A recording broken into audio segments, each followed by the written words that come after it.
अस्सलाम वालेकुम एवरीवन, कैसे हैं आप सब लोग। उम्मीद है खैरियत से होंगे। मैं हूं डॉक्टर हसीब और आप देख रहे हैं जी मेरा ऑफिशियल यूट्यूब चैनल। अच्छा जी, जिन लोगों ने मेरा पिछला वीलॉग देखा है उनका मैं बहुत ज़्यादा शुक्रगुज़ार हूं और मुझे उम्मीद है आप लोग मुझे भूले नहीं होंगे। मैंने पिछले वीलॉग में बताया कि मेरा चैनल एक हफ़्ते के लिए जो है वो यूट्यूब ने ब्लॉक कर दिया था। उसकी सारी वजह क्या है वो आप पिछले वीलॉग में जाके देख सकते हैं। बहरहाल उस चीज़ को अब हम डिस्कस नहीं करेंगे। ये वीलॉग है जी, आज बड़ा स्पेशल दिन था हम सब पाकिस्तानियों के लिए, बल्कि पूरी दुनिया के लिए, ख़ास तौर पे इंडिया के लिए भी। और आज जी पाकिस्तान और इंग्लैंड का T20 वर्ल्ड कप फाइनल था ऑस्ट्रेलिया के अंदर। MCG जो ग्राउंड है, मेलबोर्न क्रिकेट ग्राउंड, वहाँ पे ये मैच था। और ये बहुत सालों बाद, मेरा ख्याल है कोई 20 साल बाद शायद लोग कह रहे हैं कि 20 साल बाद ये इस ग्राउंड में पाकिस्तान जो है दोबारा से वर्ल्ड कप खेलने आया था। अनफॉर्चुनेटली पाकिस्तान जो है वो वर्ल्ड कप हार गया, लेकिन हम लोगों के जो उम्मीदें और जज्बा और जो अपनी टीम के लिए मोहब्बत है उसमें कोई कमी नहीं आई। क्योंकि हमारी टीम ने बहुत अच्छा खेला है। पहले मैं इससे इंग्लैंड की टीम जो है उनको बहुत ज़्यादा मुबारकबाद देना चाहता हूँ।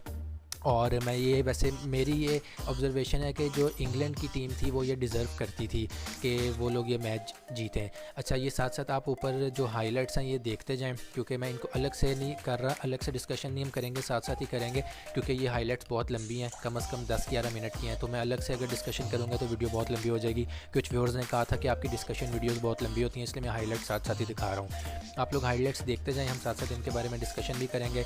तो खैर, इंग्लैंड की टीम को बहुत ज़्यादा मुबारकबाद दी जानी चाहिए और मेरा ख्याल है कि वो वाकई वो डिज़र्विंग टीम थी।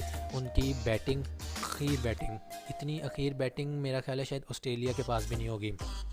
और आज जिस तरीके से उन लोगों ने बॉलिंग कर दी है, मैं हैरान था कि हम लोग ये एक्सपेक्ट कर रहे थे कि जो पाकिस्तान है वो बॉलिंग की साइड से बड़ा स्ट्रॉन्ग है और इंग्लैंड जो है वो बैटिंग की साइड से बड़ा स्ट्रॉन्ग है। लेकिन जब पाकिस्तान ने पहले बैटिंग की तो देख के लगा कि शायद इंग्लैंड जो है वो इस वक्त बॉलिंग में भी बड़ा आगे निकल गया है। बहरहाल जो तीसरी चीज़ इंग्लैंड की बेहतरीन और आउट क्लास थी वो थी इंग्लैंड की फील्डिंग। बहुत अखीर फील्डिंग थी, मज़ा आ गया था उनकी फील्डिंग को देख के।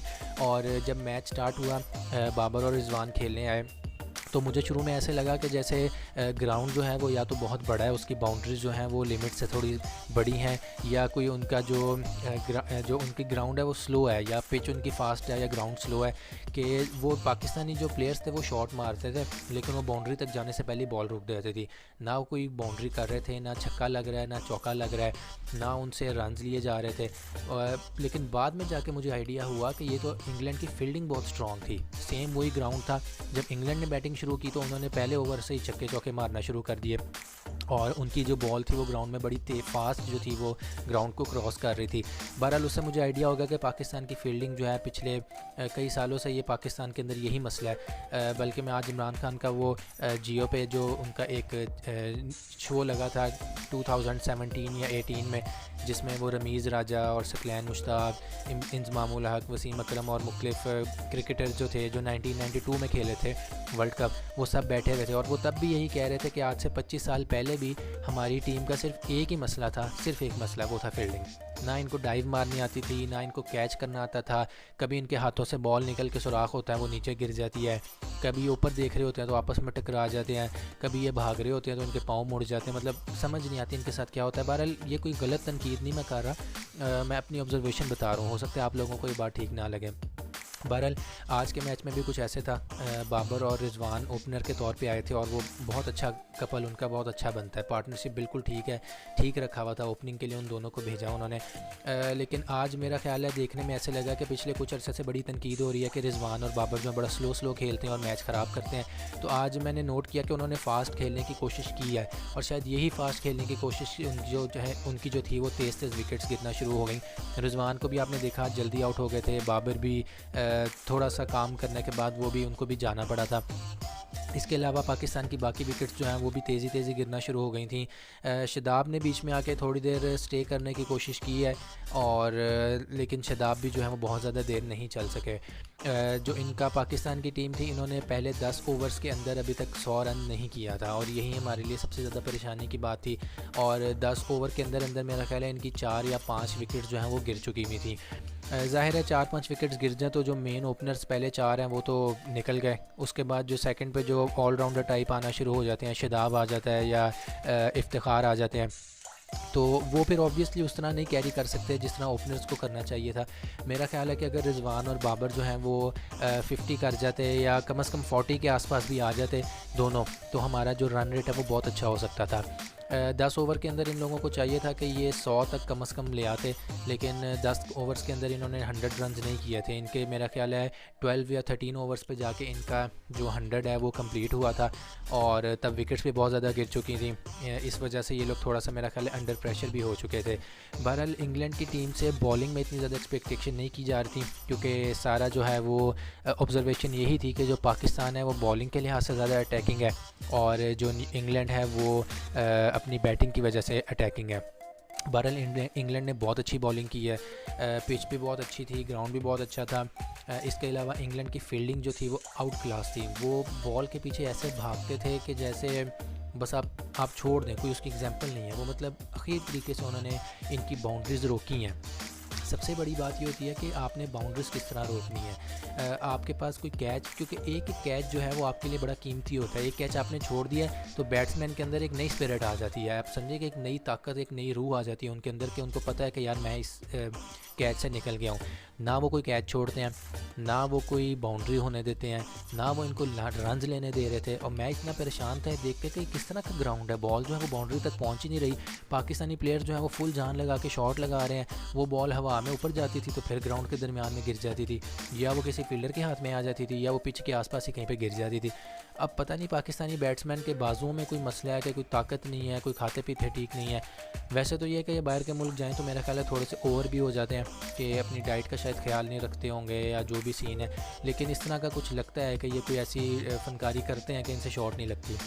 बहरहाल तनकीद करना बुरी बात नहीं है। मैं फिर बता दूं कि हम अपनी टीम से अभी भी मोहब्बत करते हैं, और हमारी अभी भी उनके लिए बहुत ज़्यादा दुआएं हैं और उनसे बहुत ज़्यादा होप्स हैं। अच्छा जी, उसके बाद आ जाती है जी इंग्लैंड की टीम का बैटिंग आ गई।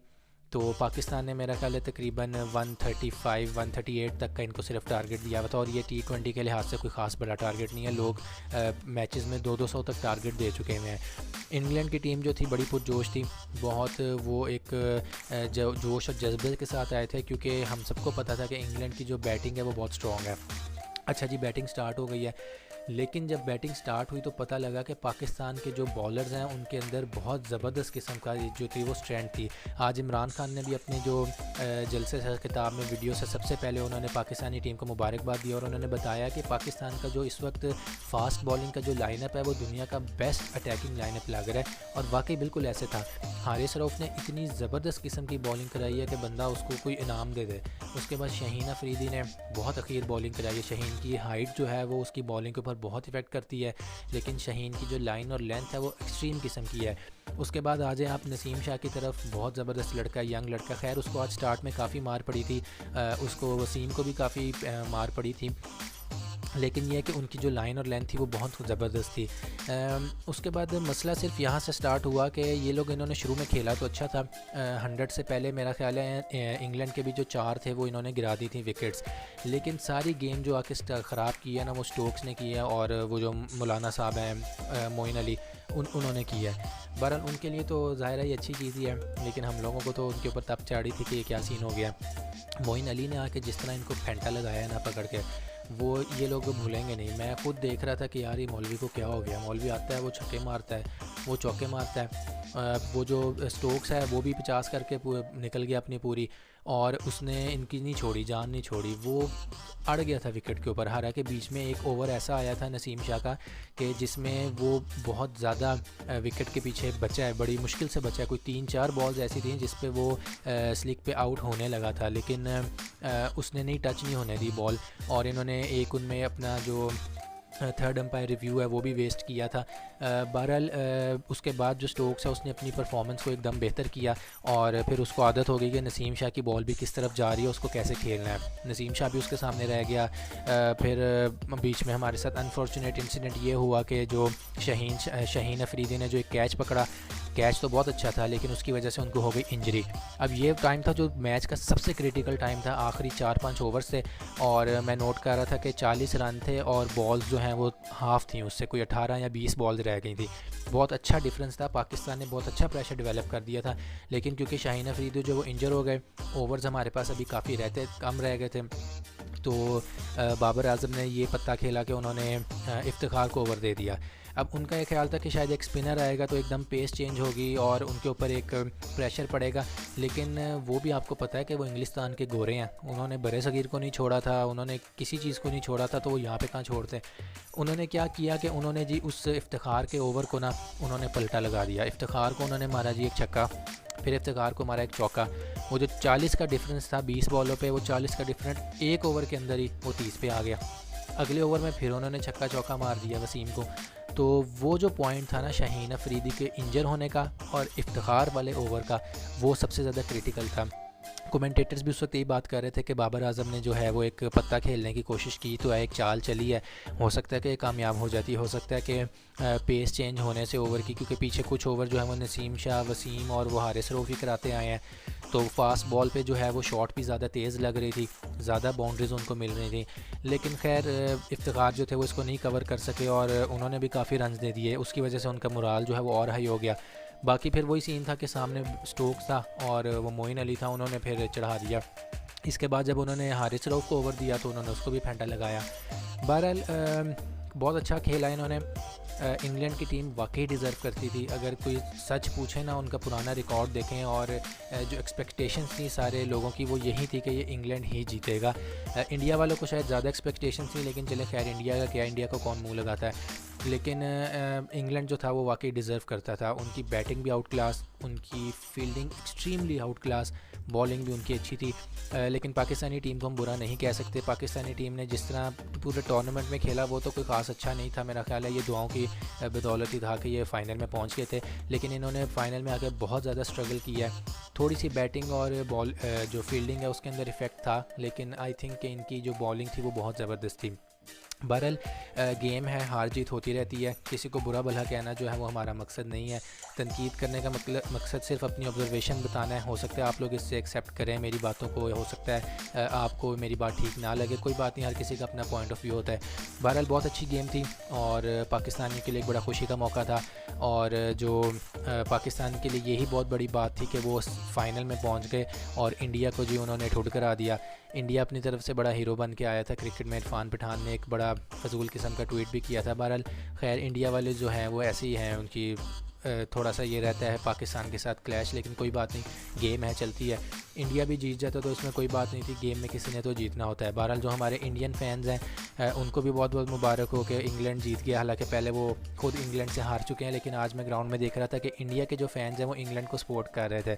कोई बात नहीं, अच्छी बात है, गेम में एक दूसरे को सपोर्ट करना चाहिए, लेकिन किसी के बारे में बुरे वर्ड्स यूज़ करना, कोई गालिम गलोच करना या कोई पर्सनल कमेंट्स करना, ये इससे हमें अवॉइड करना चाहिए। बहरहाल टीम पाकिस्तान, आप लोगों को भी मुबारक हो कि आप फाइनल में पहुंचे, इसी तरह आप स्ट्रगल करते रहें। बाबर आज़म जो है बहुत ज़बरदस्त बैट्समैन भी है और कैप्टन भी है। उम्मीद है ये अगले जो भी मैचेस आएंगे उनके अंदर अच्छा परफॉर्म करेंगे। तो ये थी जी मेरी आज की वीडियो, उम्मीद है आपको वीडियो पसंद आई होगी। अपना ख्याल रखें, अपने इस चैनल का ख्याल रखिएगा। इंशाल्लाह मिलते हैं फिर एक नई वीडियो के साथ, तब तक के लिए मुझे इजाज़त दीजिए। अल्लाह हाफ़िज़।